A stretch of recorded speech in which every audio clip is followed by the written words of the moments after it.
Hey everybody, this is Perch. Here's a viewer mail challenging something I like, which is okay, but in a friendly way. It's all pretty good. Let's get into it. It says, hey Perch. By the way, I think if before, I don't know if you clicked on this video and you saw the thumbnail and you saw One Piece. I don't know if I put that in there because that's part of what we're going to talk about. But this is definitely rooted in Western comics and kind of the Western style. So don't think that I'm getting some manga talk. That's not what this is. Okay. Hey Perch, how you doing? Appreciate your show. Like listening to you on the road. You make the commute much easier. I've got one question for you, though, that feels like a hypocrisy on your end. Okay. You talk about having these silly moments in comics where people are eating food that doesn't lead to the plot, and it's a waste of time, and it destroys the entire narrative of the comic. The narrative. I like how you threw in that highbrow word in there. Anyway. However, it is also known that you love One Piece as much as you hate Arby's. Probably true.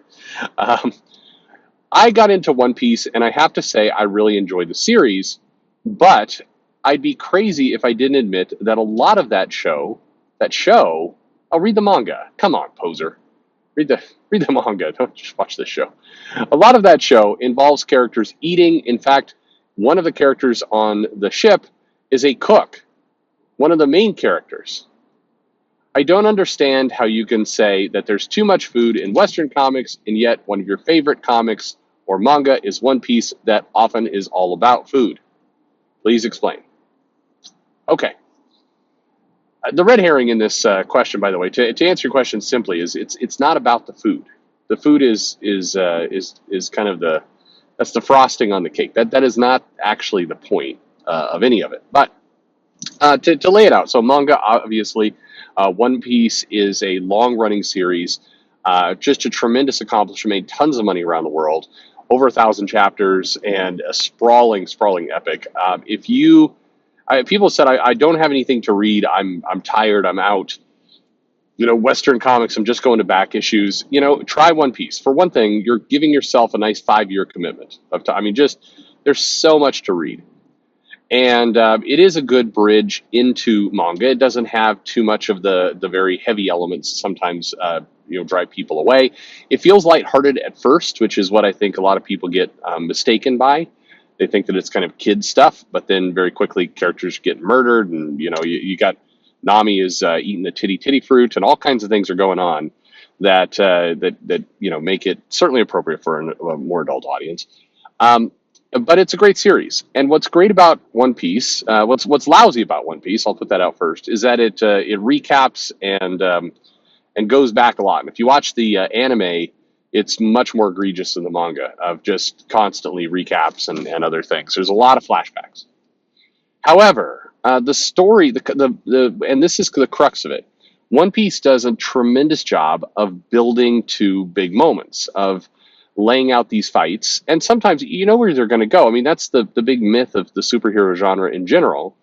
And while One Piece is technically, they say it's pirates, it's super. They have superpowers. They're running around with powers. So I mean, it's an adventure series, but the powers on One Piece are often more variety, more creative than what you see in Marvel and DC on any given month. So I mean, it definitely scratches that superhero itch. But it is the good guys are going to win. Now One Piece has done a good job, like with Luffy's brother and other things, of putting the stakes pretty damn high.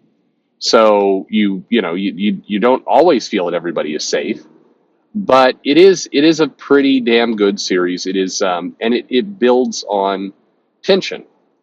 So and the battles evolve. You go to like Arlong Park, which is not the entire crew, but a couple members of the One Piece crew that are coming together, Luffy's crew, and they're up against some pirates, some fishmen, and it's a tough battle. And there's they're in jeopardy at one point, and it looks like they're going to get beat, and then the characters are drowning, and then they're coming back, and then they finally get the big battle, and you get the big satisfying battle. Right now we're in the Wano arc, which has been a huge sprawling arc that just keeps going and going, and it's amazing. And lots of characters, tons. This comic alone has the supporting cast that rivals Batman and Spider-Man in terms of the amount of sheer characters there. but it leads to huge fights. It leads to big conflict. It leads to resolution. You get a payoff. Yes, there's food. One of the running gags is that Luffy, the captain, the main character, is always hungry. The chef Sanji is the one you're referring to. He is a chef. He's also horny perpetually. He is, he also is a master of the martial arts in his own way.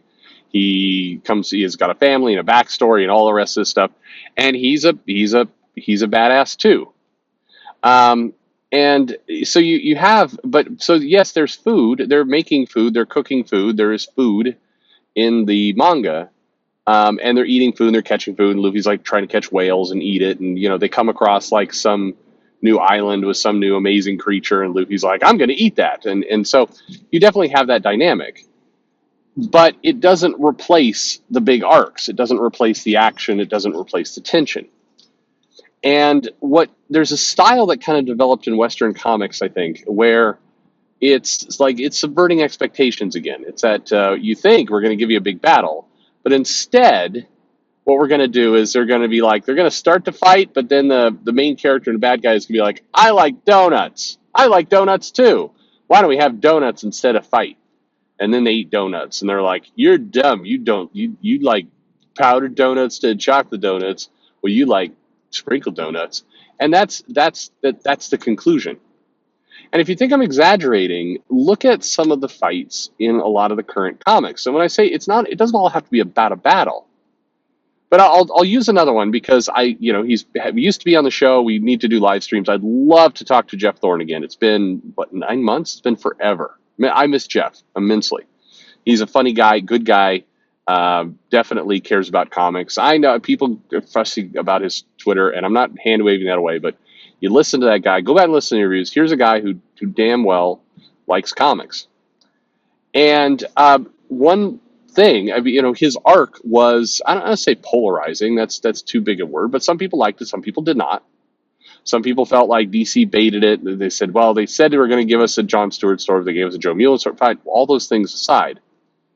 The one thing that any honest person can say, if you read the series, I get your criticisms. I'm not discounting it. You're welcome to your opinion.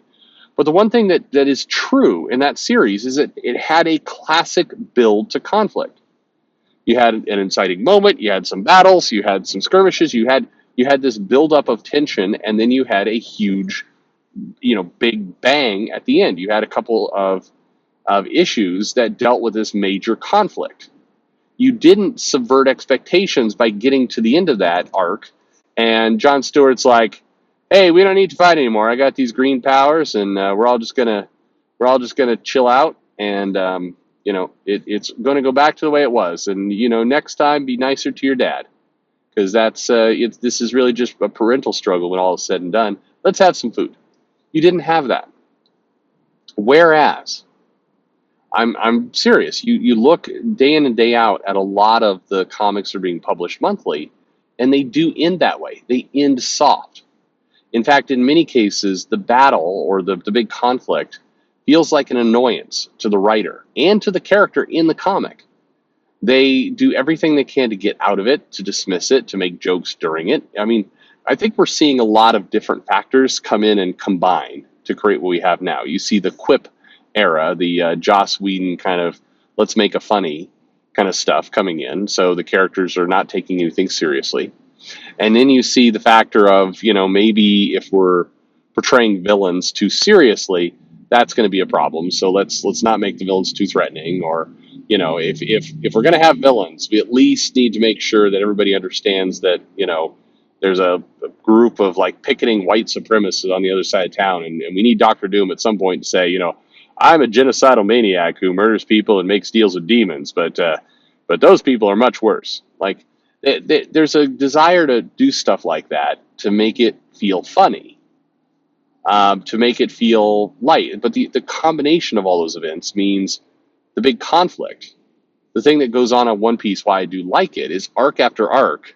And yes, sometimes it does feel repetitive, but arc after arc, Luffy and the crew come, they get involved in some kind of shenanigans, something goes on, tension builds, villain gets the upper hand, their backs are up against the wall, some massive major thing happens. I mean, back in what was it when they were fighting Crocodile in the Alabasta saga, and Luffy's like getting holes punched in him. I mean, like, some major threats, and then they have to rally, come back, somehow find a way to defeat the bad guys. Huge blow off battle, move on to the next adventure. I think that there's a bit of desire in Western writers to want to subvert that formula, to say, hey, what if we didn't give you the blow off battle? What if instead, you didn't see that coming? It'd be kind of neat. It'd be neat. The problem is the expectation now is the subversion, meaning we now have been built to expect that we're going to get kind of silly nonsense instead of the big satisfying conclusion to these stories. And I use Jeff Thorne's example. There's tons. I think, you have Philip Kennedy Johnson, when he did his Warworld arc, was another where you had a lot of steps in between. You had a lot of little battles, but it leads up to a big, giant blow-off battle. Very classic storytelling. But I guess I'll take the stance of it. If it ain't broke, don't fix it. It's one thing to have an indie comic. It's one thing every now and then to do something truly shocking and surprising and pull the rug out from under people and go, hey, you thought we were leading to the big battle, but instead we were leading to a dinner party. The problem is you do that over and over and over, and I think the writers believe they're being funny, and they keep, I remember having a conversation just 2 months ago talking about Ten of Swords with somebody from the X Office, and they're like, well, but you do admit nobody saw that coming. I'm like, I don't know if that's true anymore. I think everybody does see it coming. I think you've built an audience that's based on, believing that you're going to fumble the ball at the end. I mean, Ten of Swords is a classic example of, huge stakes, world's going to end, demons are going to invade the entire planet, everything's going to shit. Apocalypse involved. It's a major. We're going to have a tournament for the future of all reality, and it's going to be bad. And you got to go collect some swords, and there's going to be some shit going down. And now, fun contests. Yay! Here, let's have a wedding party. And it's that you're like, the clue was when they spent 2 issues on dinner, and you're going, this is not heading to a big conclusion, and it didn't. The final issue of Ten of Swords had somewhat of a brawl, but it had been neutered so utterly by that point that you didn't care. And the pages, there are more pages about Doug Ramsey hooking up with his partner than this big fight at the end. Somebody told me, I'm like, no, it's not true. I went and looked at the issues, like, no, it's true. It's actually totally true. And so I think that becomes an issue. And so even when you have good moments, I think Gorgon, was he the one? Yeah, he had a moment in that series. It was actually pretty amazing. Like they did some character building in that thing. I think it was in Cable. I think that was a Gorgon issue. Anyway, there was a good moment, but you don't remember that because it was washed away with a bunch of silliness. That's I think my take.